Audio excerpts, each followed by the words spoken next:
Hello everyone, welcome back to shape up your life. तो चलिए आज हम स्ट्रेस के बारे में बात करेंगे। एक्चुअली स्ट्रेस रिलीफ के बारे में बात करेंगे, क्योंकि स्ट्रेस तो अपने आप आ जाता है, वो तो बिन बुलाया मेहमान है, उसको तो बुलाने की भी ज़रूरत नहीं है। लेकिन खुद को डी स्ट्रेस कैसे करना है, उसे निकालना कैसे है, उसके बारे में हम थोड़ा सा जानेंगे। क्योंकि कोशिश तो हमारी यही रहती है कि हम हमेशा कुछ नया सीखें, अपने दिन को प्रोडक्टिव बनाएं और ज़्यादा चीज़ें कर पाएं। इन सभी कोशिशों के बाद भी कई बार हमारा काम भी पाइलअप हो जाता है और साथ ही पाइलअप हो जाता है बहुत सारा स्ट्रेस। चलो ये सब भी पार्ट है लाइफ का, चलता रहता है साथ साथ। लेकिन उन सबके बीच में मस्त मौला कैसे बन सकते हैं वो भी हमको सीख लेना चाहिए। क्योंकि अगर बहुत ज़्यादा स्ट्रेस होने लगे तो फिजिकल और मेंटल हेल्थ के जो रिजल्ट हैं वो बहुत ज़्यादा भयानक हो सकते हैं। क्योंकि हमारे इम्यून सिस्टम को तो खा ही जाता है ये स्ट्रेस, तो फिर जल्दी जल्दी आपको कोई ना कोई हेल्थ इशू भी कैच कर लेता है। और दिमागी बीमारी का तो एक बड़ा कारण खैर है ही ये। तो दुनियादारी निभाते निभाते, सारी रिस्पॉन्सिबिलिटीज पूरी करते करते खुद का ख्याल कैसे रखना है, खुद को डिस्ट्रेस कैसे करना है, चलिए देखते हैं। आपको पता है कि संगीत भी कितनी बढ़िया मेडिसिन है। मतलब जो लोग संगीत प्रेमी होते हैं, संगीत को समझते हैं, थोड़ा बहुत गुनगुना भी लेते हैं दिल को बहलाने के लिए, उनको कभी दिमागी बीमारी नहीं होती। मतलब ऐसा नहीं कि उनकी लाइफ में कभी प्रॉब्लम्स नहीं आती हैं, लेकिन उस परेशानी से, उस स्ट्रेस से बाहर निकालने में वो सक्सेसफुल हो जाते हैं और उसके लिए उनको किसी मेडिसिन की ज़रूरत नहीं पड़ती है। और ये बहुत बड़ी बात है। इसीलिए मैं कहती हूँ कि ये सब तो चलता रहेगा, लेकिन कुछ अच्छा संगीत ज़रूर सुनते रहना चाहिए। जगजीत सिंह की आवाज़ जो है ना, वो यहाँ पे टच करती है। कोई भी गज़ल हो उनकी, मतलब जल्दी चले गए वो दुनिया से। अगर आज भी वो यहाँ पे होते तो हम और भी बहुत सारी गज़लें उनसे सुन रहे होते। तो चित्रा सिंह और जगजीत सिंह की ही एक गज़ल है, दुनिया जिसे कहते हैं, बहुत ही प्यारी, मतलब सुननी चाहिए सबको। तो अपनी कॉफ़ी एंजॉय करते हुए बहुत बार मैं उस गज़ल को सुनती हूँ। दुनिया जिसे कहते हैं, जादू का खिलौना है। दुनिया जिसे कहते हैं, जादू का खिलौना है। मिल जाए तो मिलती है, खो जाए तो सोना है। मैंने बहुत बार नोटिस किया है कि चेहरे पे अपने आप एक बड़ी सी मुस्कान आ जाती है, चाहे मैं कितने ही ज़्यादा स्ट्रेस में क्यों ना हूँ। बस मेरी मनपसंद का संगीत लग जाए कहीं, उसके बाद दुनिया का स्ट्रेस एक साइड पे और मैं एक साइड पे। बस ध्यान ही तो हटाना है ना अपना, तो वो आपको पता है कि कैसे करना है। और ज़रूर करना चाहिए छोटे छोटे ब्रेक्स अपने दिन भर में, बार बार आपको लेते रहना चाहिए। तो मैंने म्यूज़िक को टॉप पे रखा है खुद को डी स्ट्रेस करने के लिए।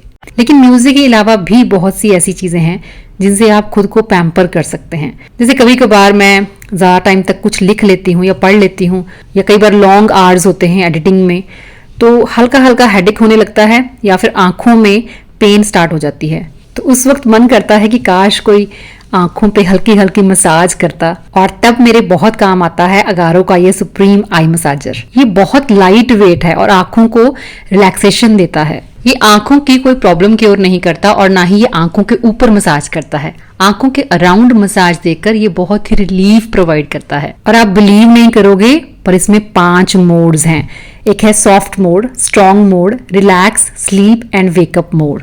तो पावर बटन को लॉन्ग प्रेस करके आप इसको ऑन कर सकते हो और स्टार्ट होते ही सबसे पहले सॉफ्ट मोड ऑन हो जाता है। और इसी बटन को रिपीटेडली प्रेस करके आप मोड्स चेंज कर सकते हो। देखो, अलग अलग मोड्स चेंज करने से आपको खैर प्रेशर तो मिलता ही है, कभी लो प्रेशर कभी हाई प्रेशर, लेकिन इसके अलावा ये हीट भी जनरेट करता है, प्लस वाइब्रेशन इसमें होती है, एयर प्रेशर आपको मिलेगा और साथ ही म्यूजिक बहुत अच्छा, बहुत सूदिंग सा म्यूजिक इसमें चलता रहता है। उसके अलावा हीट आपको कम ज़्यादा करनी है, प्रेशर कम ज़्यादा करना है, तो उसके लिए अलग से 3 बटन दिए गए हैं, इनका इस्तेमाल आप कर सकते हो। कोई भी मोड सेलेक्ट करके आप एक बार इसको स्टार्ट कर दो, 15 मिनट तक ये ऐसे ही चलता रहेगा, फिर ऑटोमेटिक बंद हो जाएगा। बीच बीच में आप चाहो तो इसका मोड चेंज करना तो कर सकते हो। रात को सोने से पहले अगर आप इसको लगा के सोते हो तो बहुत माइंड एकदम से रिलैक्स हो जाता है, आंखों पे बहुत अच्छी मसाज आप फील करते हो, बहुत अच्छी नींद आपको आ जाती है। हाई क्वालिटी एडजस्टेबल बेल्ट है, साथ में बक्कल दिया गया है, तो अपने हेड के साइज के हिसाब से आप इसको एडजस्ट कर सकते हो। यूएसबी चार्जिंग इसके साथ मिल जाती है, तो जब भी बैटरी लो हो तो आप इसे चार्ज कर सकते हैं। म्यूजिक की जहां तक मैंने बात की थी कि बहुत सूदिंग सा म्यूजिक इसमें प्ले होता है ऑलरेडी, लेकिन अगर आप चाहें तो ब्लूटूथ के साथ भी आप इसे कनेक्ट कर सकते हैं और अपनी मनपसंद का कोई भी म्यूजिक इसमें प्ले कर सकते हैं। इसे मैं अपने वर्क टेबल के ड्रॉर में ही रख लेती हूँ क्योंकि काफी कंपैटिबल है ये साइज में, तो इजीली यहाँ पे फिट हो जाता है। तो खुद को रिलैक्स करने के लिए नए आइडियाज, नई टेक्निक्स को अपनी रूटीन में ऐड करने से बहुत हेल्प मिलती है खुद को रिचार्ज करने में। सभी एज ग्रुप्स के लिए ये बिल्कुल सेफ है क्योंकि बहुत ही बेनिफिशियल प्रोडक्ट है, तो आप चाहें तो किसी को गिफ्ट भी कर सकते हैं। तो अगर आप भी ऐसा कुछ फील करते हैं कि कोई मसाजर आपको इस तरह से पैम्पर करे, तो आप ऑर्डर कर सकते हैं। ऑर्डर करने के लिए लिंक आपको डिस्क्रिप्शन बॉक्स में मिल जाएगा। टाइम मैनेजमेंट के बारे में भी मैंने आपके साथ बहुत बार बात की है, क्योंकि टाइम मैनेज करना हम सबको आना चाहिए। मोस्ट ऑफ द टाइम क्या होता है कि स्ट्रेस का एक बड़ा कारण ही ये होता है कि हम अपने समय को नहीं संभाल पाते। आपके पास डेली कितने टास्क होते हैं, बस आपको करना क्या है कि उनको अपने वर्किंग आवर्स के साथ डिवाइड करना है, प्लस वीकली जितने भी टास्क होते हैं उनको डेज में डिवाइड करके एक लिस्ट रेडी करना और उनके सामने फिर टाइम भी मेंशन करना कि कौन सा काम आप कितने टाइम फ्रेम के अंदर खत्म करने वाले हो। मैंने टाइम मैनेजमेंट पे पहले भी वीडियोस शेयर की हैं, हमेशा इंस्ट्रक्ट भी किया है कि ये लंबी लंबी टू डू लिस्ट मत बनाया करो, इनका कोई भी आपको बेनिफिट नहीं मिलता है, बल्कि आप डीमोटिवेट ही होते हो। और बहुत बार मैंने आपके साथ टेक्निक्स भी शेयर की हैं कि कैसे आप इन लिस्ट्स को फॉलो कर सकते हो। देखो, उन वीडियोस का लिंक मैं डिस्क्रिप्शन बॉक्स में जरूर डाल दूंगी, लेकिन टाइम मैनेजमेंट का एक अपग्रेडेड वीडियो भी मैं आपके लिए जल्द ही लेकर आऊंगी, क्योंकि ये बहुत ज़रूरी चीज़ है कि जब आप अपने हर काम को टाइम के साथ मैनेज करना सीख जाते हो तो ना आपके काम पाइल अप होते हैं और ना ही स्ट्रेस। और ये भी वरी नहीं करना होता कि हमारी एज क्या होगी। आपकी एज कुछ भी हो गई हो, सीखने की कोई उम्र नहीं होती। आपने जब डिसाइड किया कि मुझे अपने सारे काम टाइम फ्रेम के अंदर करने हैं, मुझे टाइम मैनेजमेंट सीखना है, तो उसी वक्त आपकी ये लर्निंग जर्नी स्टार्ट हो जाती है। और मैं चाहती हूँ कि सबको अपनी अपनी टू डू लिस्ट बनाना, अपना टाइम मैनेजमेंट का फ्रेम बनाना आना चाहिए, क्योंकि हम सबकी जो जॉब है वो डिफरेंट है, हम सबके टास्क डिफरेंट होते हैं, फैमिली मेंबर्स डिफरेंट होते हैं, तो उसके अकॉर्डिंगली आप कौन सा काम कितने बजे करते हो वो भी हमारा सबका डिफरेंट होता है।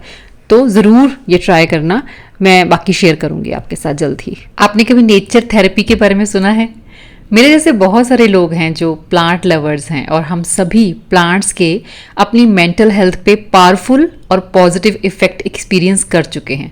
जितना भी वक्त हम इनके साथ स्पेंड करते हैं वो हमारी लैंग्वेज में गार्डन थेरेपी कहलाती है। मेंटल हेल्थ देखो कोई जोक तो है नहीं, और कभी ना कभी हम सभी एंजाइटी या डिप्रेशन को टच करते हैं। और जब केमिकल इम्बैलेंस की वजह से हर वक्त डिप्रेसिंग थॉट्स आते रहते हैं, तो डोपामिन रिलीज करने का बेस्ट वे है कि मिट्टी में अपने हाथ गंदे करो।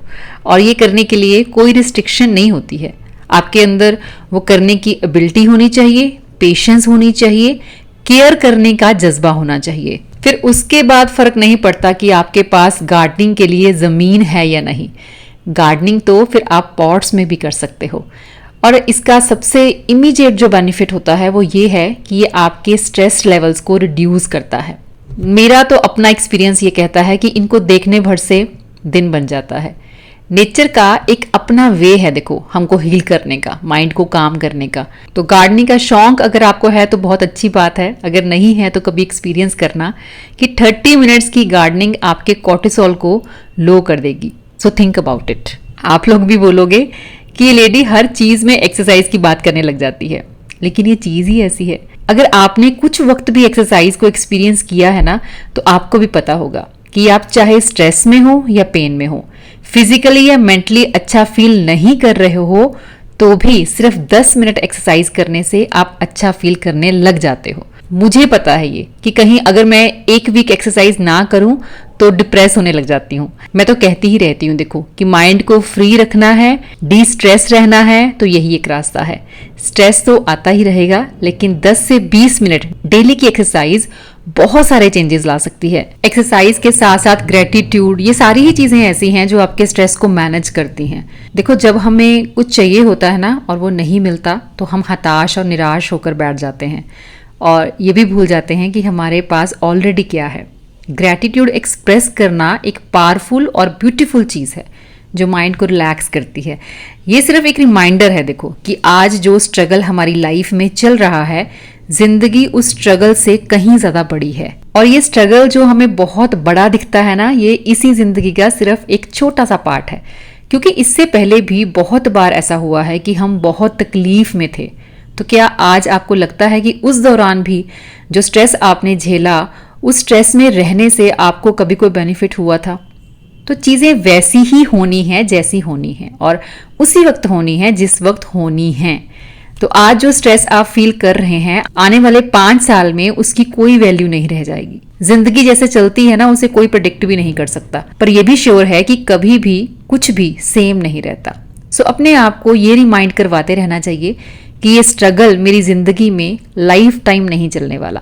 और कोई कितनी भी कष्टदायक चीज भी हो जाए ना जीवन में, तो भी वक्त उस जख्म को भर ही देता है, क्योंकि time is a big healer. कई बार हम खुद के लिए खुद ही एक स्ट्रेस बन जाते हैं। मतलब कई बार उतनी परेशानी हमें कोई और नहीं देता जितनी हम खुद के लिए खुद ही क्रिएट कर देते हैं। कोई और कुछ कहे ना कहे, कई बार तो हम खुद ही खुद को नहीं बख्शते। कैसे? चलिए सुनते हैं। खुद के लिए हम खुद ही परेशानी कब बन जाते हैं? जब हम अपने काम से कभी सेटिस्फाई ही नहीं होते। खुद से हमेशा ही ओवर एक्सपेक्ट करते रहना भी सही नहीं होता। मतलब ये सोचते रहना कि मैंने ये ठीक नहीं किया, मैं इससे भी ज़्यादा बेटर कर सकती थी। वैसे देखा जाए तो ये डिज़ायर बुरी नहीं है, क्योंकि इससे हर बार हम खुद को इम्प्रूव ही करते हैं। लेकिन ये चीज़ फिर हमें कभी खुश भी तो नहीं होने देती। इससे आप हमेशा गिल्ट में ही रहते हो। अब मैं जब भी कोई वीडियो के लिए स्क्रिप्ट लिखती हूँ या टाइटल चूज करती हूँ, तो अपना बेस्ट देने की कोशिश करती हूँ। पर स्क्रिप्ट लिखने, वीडियो शूट और एडिटिंग के बाद कभी ये नहीं सोचती कि इसमें क्या कमी रह गई है। अब मैं उदास हो जाऊं कि मैं इससे बेटर कर सकती थी, तो फिर क्या फ़ायदा। अपने काम में अपना 100% देने के बाद मैं बहुत सेटिस्फाई फील करती हूँ कि I have done my best. Next time का फिर नेक्स्ट टाइम देखेंगे। तो किसी के नेगेटिव कमेंट भी ना मुझे कभी मेरे काम पे डाउट करने के लिए मजबूर नहीं कर सकते। सो एक रूल बना लो लाइफ में, काम जो आपके जिम्मे है उसे जी जान लगा के करना है, बिना डिस्ट्रैक्ट हुए। और करने के बाद डाउट नहीं करना, और ना ही हमेशा खुद से ओवर एक्सपेक्ट करना है। तो अगर आप वर्किंग हो, कोई जॉब करते हो या अपना ही कोई काम करते हो, तो देखो उसमें प्लानिंग के साथ अब अपना काम कीजिए। जहां गलती हो गई उसे नोट डाउन कीजिए, ताकि वो गलती जो है वो दोहराई ना जाए। लेकिन जो हो गया उसे फिर वहीं पे छोड़ देना है, फिर अगली चीज पे फोकस करना है। लास्ट में बस यही कहूंगी, देखो अगर आपको लगता है कि दिन का एक बड़ा हिस्सा आप स्ट्रेस में रहते हैं, तो अपना स्ट्रेस कैसे रिलीव करना है वो आपको पता होना चाहिए। और वैसे भी थोड़ा सा विजुअलाइज करने की भी कई बार जरूरत होती है हमको, कि पता चले कि कहाँ हम गलत कर रहे हैं या क्या चीजें हैं जो हमको करनी चाहिए पर हम नहीं कर पा रहे हैं। शायद कई बार डिसिप्लिन की कमी भी होती है, क्योंकि यही होता है जब हम टू डू लिस्ट तो बनाते हैं लेकिन फिर उससे हम कंप्लीट नहीं कर पाते, उसमें हम फेल हो जाते हैं।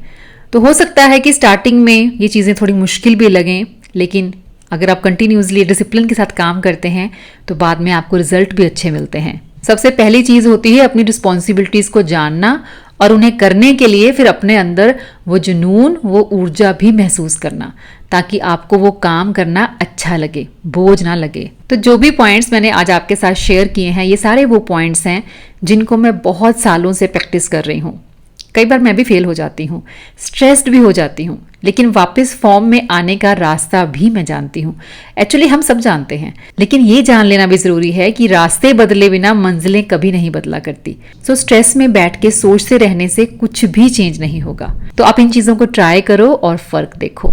मैं मिलूंगी आपसे नेक्स्ट वीडियो में। Till then bye bye, take care and stay healthy.